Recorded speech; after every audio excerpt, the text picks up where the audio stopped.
Okay. So sooner or later, we all have to deal with a customer who has unreasonable demands.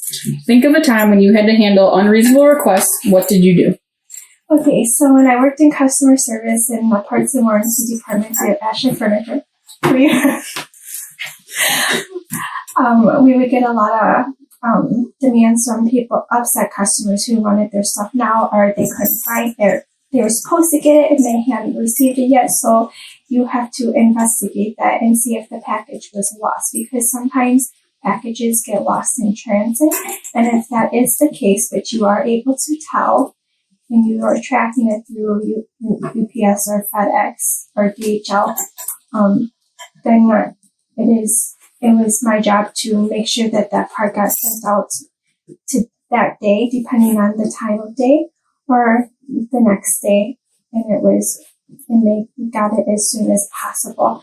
If the part was not available and that's why it hadn't been sent out yet, then I would find an alternative to answer to give them, like if it was something that they could find somewhere else as well, or maybe one of the stores that we worked through had extra on hand. That would be something that we looked into.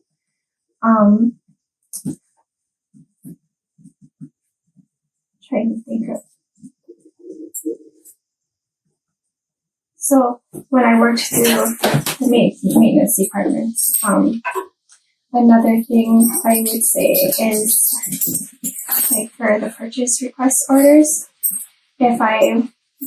while tracking them, I would watch the due dates in the system. Those are just an approximate time frame. So if we didn't get it by then I would look into why. And a lot of times it's because, again, it wasn't in stock, or the order was misplaced and they just hadn't placed it yet. And then I would take it from there and make sure that we got the part, let people know, hey, we're still waiting for this. It's gonna be a while, just so you know. So everybody is aware and on the same page, because communication is a big thing on our team. And I live by that, even in my engine. I don't know my readers. Okay.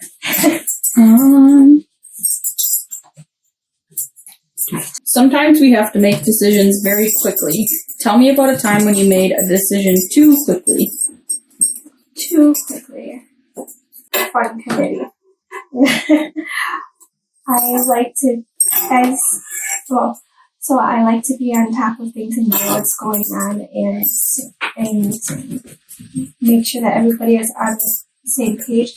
But sometimes I have to slow down and realize that other people have more on their plate than just that specific thing that I am working on. And so sometimes it's hard for me to slow down, but then once I realize that, and I can regain control and be like, okay, well, do you guys need help in another area that I can help you with so we can keep things going? Is there anything else that I can start and finish? Stepping in and seeing where help is needed, but also taking that step back and being like, okay, there's more than just this and equals this kind of thing. So it's just that slowing down thing, because I like to keep going. That's just how I am. Right. So, tell me about a time when you went out of your way to complete an assignment. I feel like I do that a lot. No matter what position or job that I am holding, I love helping people and being a part of things and being on a team. If I see that somebody is struggling or is really stressed about something, I will do my best to step in and help them where I can. I am always willing to stay late, step outside of my job description and help people.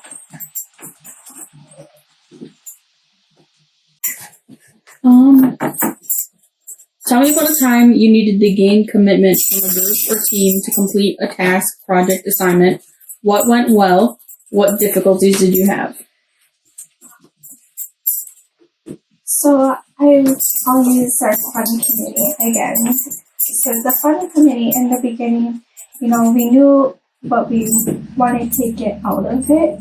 We just didn't know what we were going to do to accomplish that. So it was brainstorming ideas on how we were gonna make the workplace a fun place for people to come to and make them enjoy working for Ashley Furniture, and coming up with different fun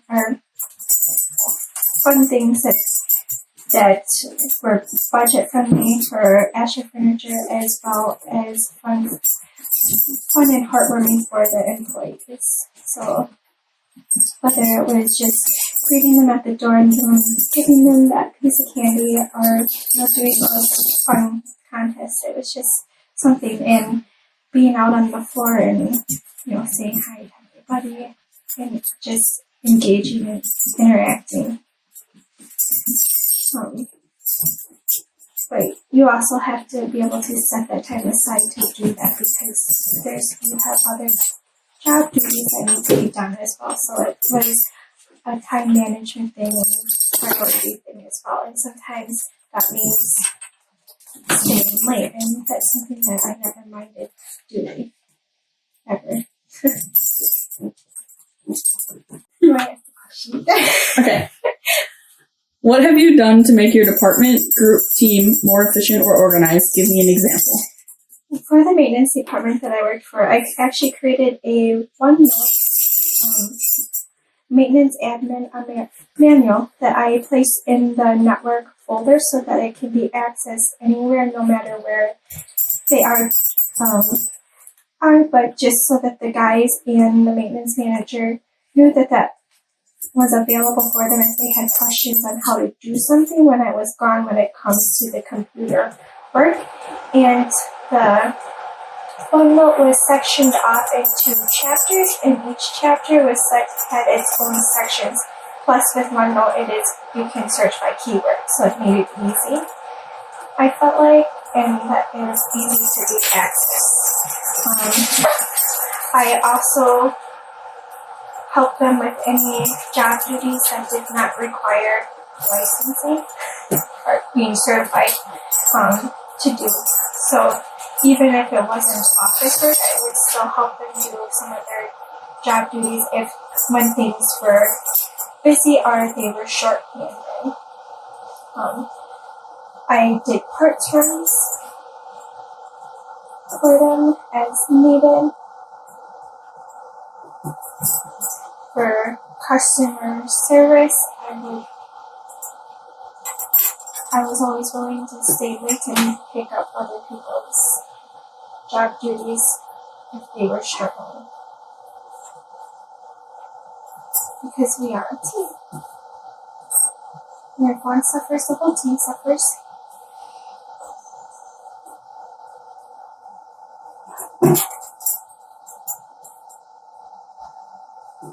Consideration do you give to the needs, feelings, opinions of team members? Give examples. Okay.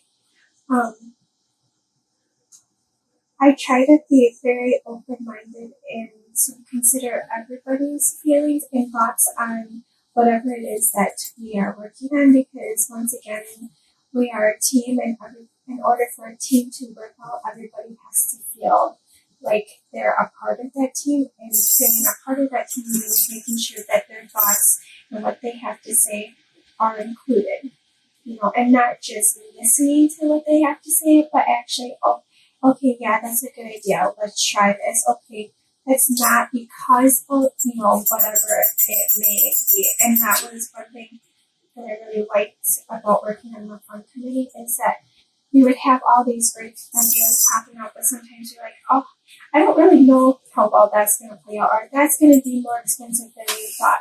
And then we would fix, or work on making that area better and more efficient, or saying, okay, let's not do that kind of thing. But I do believe that even if it just means taking a few minutes to be like, okay, does anybody have anything to add to this kind of thing? And we just really, I'm big on making sure that everybody feels like they're a part of it. Even if we're not in the meeting, I still try to think, ask them outside. Because I'm brainstorming throughout the day, hey. So basically, you want the voices that can't voice their opinions to still be heard. Yes.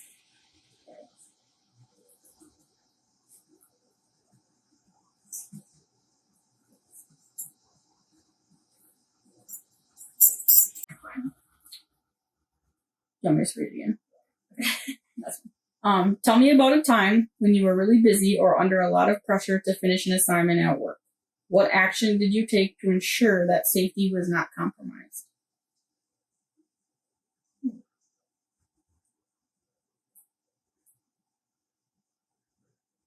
Okay. Safety. I think that people follow.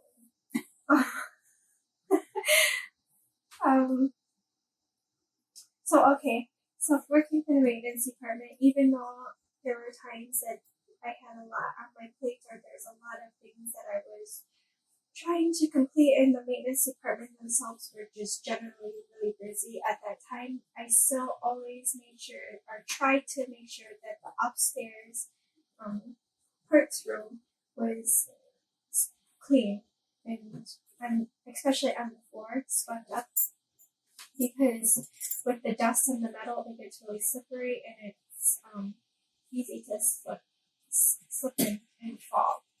So I always tried to make sure that was at least swept up and the maintenance floor was swept up because even on concrete and dust that can get slick in areas.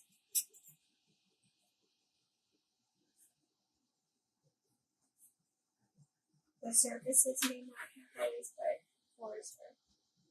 You can cut this out if you want, but like one way that's like really good to answer that question is to say that I always make sure to practice all safety procedures. That way they're a habit. So then when I'm carrying out my day-to-day routines, I don't have to worry about violating safety because I already have those habits established. Okay. I still get nervous when I interview though. What have you done to further your development in your job?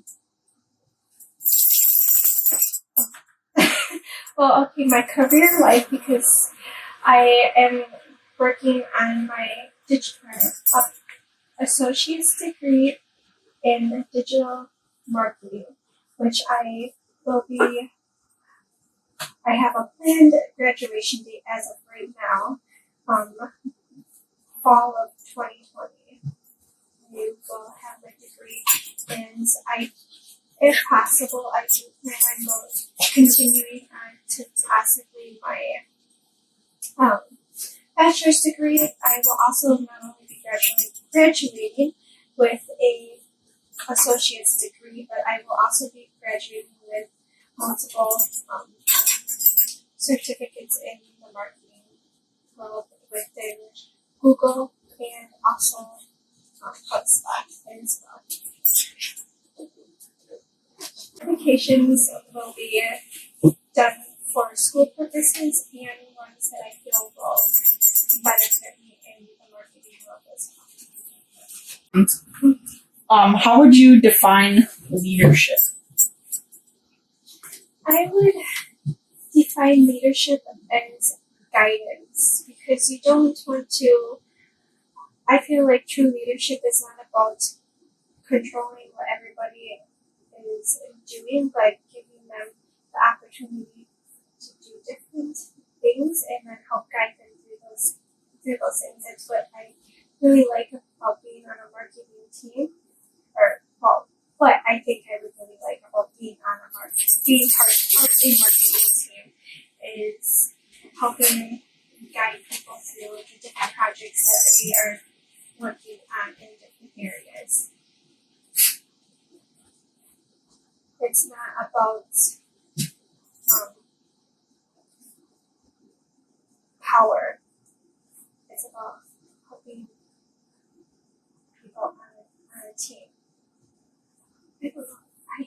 parse learning, but I know what I mean.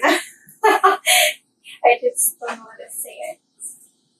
No, I think you did good there.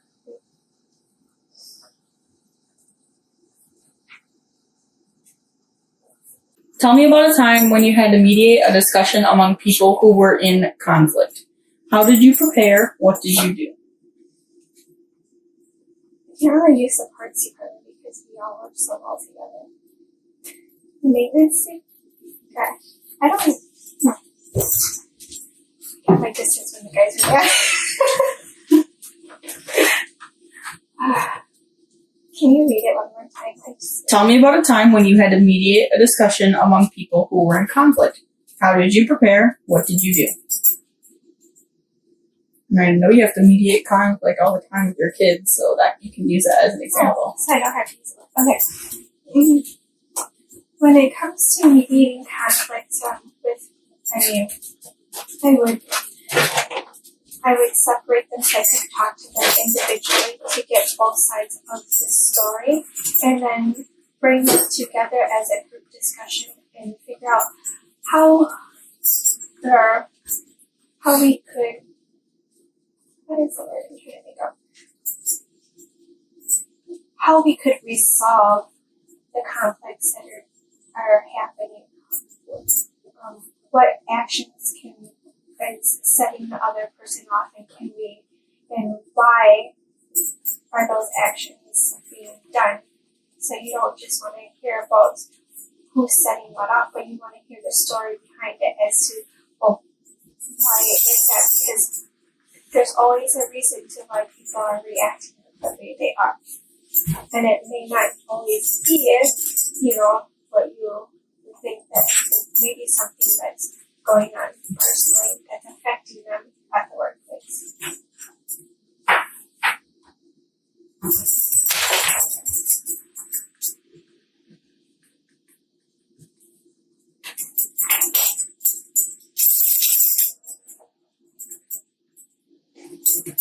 Okay. Okay, that works. The only other one that I wanted to talk to you about.